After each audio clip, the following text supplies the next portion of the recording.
বৈষম্য বিরোধী ছাত্র আন্দোলনের এক দফা দাবিতে অসহযোগ আন্দোলনের প্রথম দিন গতকাল মধ্যরাত পর্যন্ত সংঘর্ষ এবং হামলায় প্রায় ১০০ জনের নিহতের খবর পাওয়া গেছে।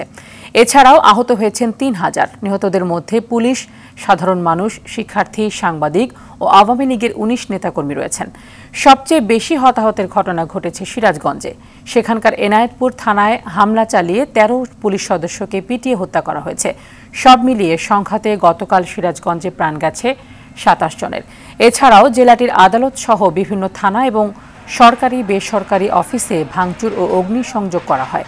মধ্যরাতে সিরাজগঞ্জ ২ আসনের সংসদ সদস্য জান্নাত আরার পুড়ে যাওয়া বাসা থেকে ২টি কঙ্কাল উদ্ধার করা হয়।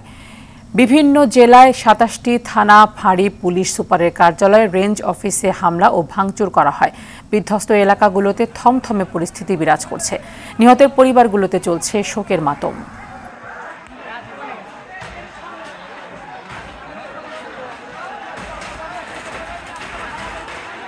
লক্ষ্মীপুরেও গতকালের সহিংসতায় ৮ জন নিহতের খবর পাওয়া গেছে। আরও জানাবেন সহকর্মী পলাশ সাহা।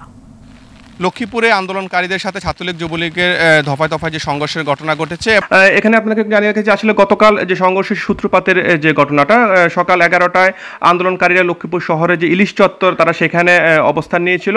এরপরে কিন্তু ছাত্রলীগ যুবলীগের নেতাকর্মীরা লক্ষ্মীপুর শহরের উত্তর তেমুরনি থেকে তারা মিছিল শুরু করে সেই ইলিশ চত্বরের দিকে তারা যায় এবং এরপরে কিন্তু দুই গ্রুপের মধ্যে যে মুখোমুখি সংঘর্ষের ঘটনা সেটি ঘটে। এই সময় কিন্তু বেশ কয়েকজন গুলিবিদ্ধ হয়ে আন্দোলনকারী সহ মোট ৪ জন নিহতের সংবাদ আমরা পেয়েছিলাম। এরপরে প্রায় এই ঘটনায় প্রায় অর্ধ শতাধিকের মতো আহত হয়। এরপরে আওয়ামী লীগ এবং যুবলীগের যে নেতাকর্মীরা রয়েছে তারা কিন্তু পিছু হটার পরে কিন্তু বেলা গড়ার সাথে সাথে কিন্তু সংঘর্ষ ব্যাপক আকারে ধারণ করে। এরপরে বিকেলের দিকে কিন্তু যে আন্দোলনকারী রয়েছে তারা লক্ষ্মীপুর শহরে যে উত্তর তেমনি তারা অবস্থান নেয় সেখানে এবং তারা বিক্ষোভ করতে থাকে। এরপরে যে দফায় দফায় সংঘর্ষে এখন পর্যন্ত মোট ৮ জন মারা গেছে। আর এই মুহূর্তে লক্ষ্মীপুর শহরে বেশ থমথমে যে পরিস্থিতি সেটি বিরাজ করছে। শুরুতে কিন্তু লক্ষ্মীপুর থেকে দূরপাল্লার কোনো যান ছেড়ে যায়নি, তবে অভ্যন্তরীণ রুটে যে যান চলাচল সেটি কিন্তু স্বাভাবিক রয়েছে।